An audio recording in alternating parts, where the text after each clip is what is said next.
Preventing women from becoming objects of sexual desire and shielding them from danger was the main role of a hijab, but somehow it backfired. The idea of hiding the head was never something that was original to Islam. It's been done by everyone from the poor to the rich, especially in people living in extreme climates such as extreme heat and extreme cold.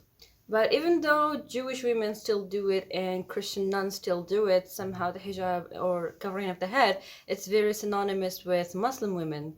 Before Islam, women in the Arabian Peninsula were already covering their heads alongside men. The problem was that it's just their collars were getting lower and lower with every trend. And as opposed to servants and slaves, only women of status were wearing it to cover their heads. So it was like a symbol of status. As a symbol of status, it was also a symbol of differentiation between the two, like slaves, lower class people and upper class people. To the fact that in the 7th century, people didn't really have sewage like we do today. So women had to go in the darkness to fields to do their business, and sometimes they would get attacked in there in case their head wasn't covered.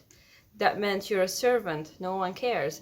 But if your head was covered, the people of the tribe would attack the other tribe of the other people who attacked them, which means a war, which means a lot of bad things. So it's just better not to attack the women who were veiled. So when Islam came, it made it so that everyone would cover their heads, so that problem wouldn't be there anymore. And to think that all women are of status, because it also came to make everyone equal. However, the extension of the degree didn't stop there. Now we have bathrooms within the safety of our houses, so does that mean we have to stop wearing it? That's when another purpose came to light, the fact that it came to make women safe from getting sexualized. And also women honored themselves like that. If you guys noticed in old stories how princesses and women of status would be covered so much so that the lower commoners would not have any dirty intentions about them because, well, they're of higher status. Like, How dare this lowly commoner look at me in such intentions? I'm way above you. Know your place. but the man is gonna do it anyway, so might as well just cover. So covering or hijab meant that men would have no reason to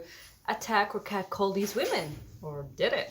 Back in my mom's day, she always used to talk about how her parents were very strict when it came to makeup, even henna, and how much they had to cover. So much so they cover everything, only one eye would be peeping, or sometimes two. Yet they still got catcalled, and she always told us stories of how she was throwing rocks at men because they were after her. Nowadays, women who also wear niqab or burka are still getting catcalled. And I know this from experience, not mine, but a friend of mine in high school who decided to go full burka. She would get called by even older men. So let's add to the pile that hijab is losing its protective role. And that is happening for a few reasons as well. First, the women. The women nowadays at some point only wear the hijab as a head cover. That's all it is, it's just a headscarf. As a symbol of belonging to a religion, without following the entire guideline of actually having to cover a lot more. Number two is the men associating the hijab with purity and innocence, and maybe thinking of conquering that woman because she places herself on such a high moral pedestal that they feel like it's a challenge for them that they have to take to bring her down, plus her body. You see, when a girl is wearing hijab, it's saying a lot more than just I'm Muslim. It also says I'm firm in my religion. It says that I'm secure in that I will not disregard the teachings of my religion for nothing. So maybe that's why men take it on as a challenge, to be the one who gets her to fall on her knees. In recent times, there's been a porn star called Mia K. I don't need to introduce her, I'm sure you know. But in one of her videos, according to her, the producers made her wear hijab in one of her videos. And it was a great hit, and it created an entire genre ever since. Nowadays, it's one of the most searched topics.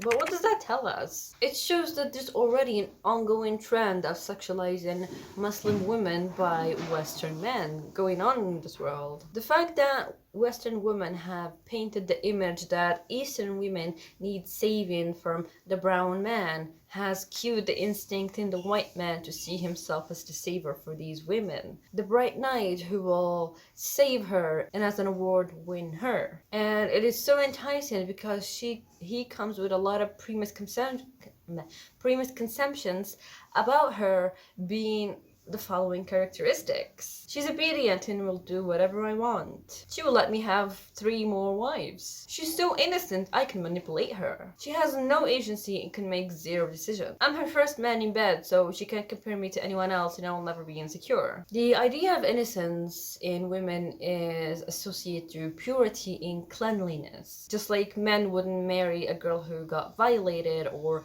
a girl who got raped or a divorcee. But innocence can be either an incentive to protect the innocence or to take it away. And I'm pretty sure men who look up hijab women on, porn sites are not really under the influence of maintaining it, rather to take it away. There's even been men converting just so they can have some of these perks, according to confessions of Redditors. People confess everything on Reddit. When you look at a woman who is covered head to toe and start thinking that she has a body of a female but a personality of a blow-up doll, that's when you know you have gone fanatic in the opposite direction.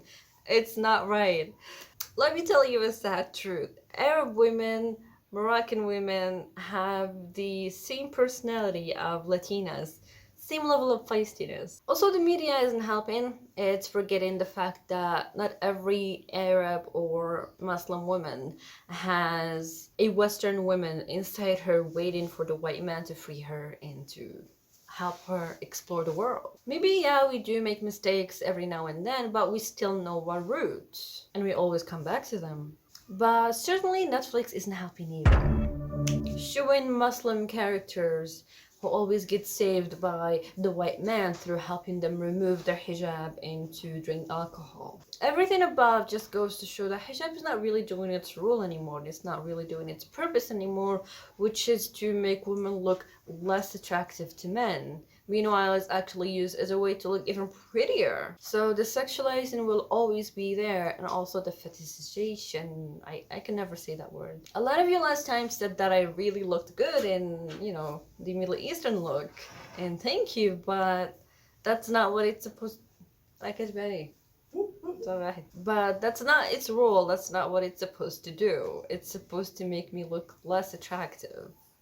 So it's not a matter of covering the head. It's a matter of not being an influence on men and not triggering them in all the wrong ways. However, the men are still gonna get triggered regardless just because you're a female. Which is again beating the purpose. So is it okay if I take off my hijab if it's gonna make me look less appealing then? If I look way uglier with my hair down than with my hijab on, then it's fine. The purpose of looking less attractive is finally being fulfilled.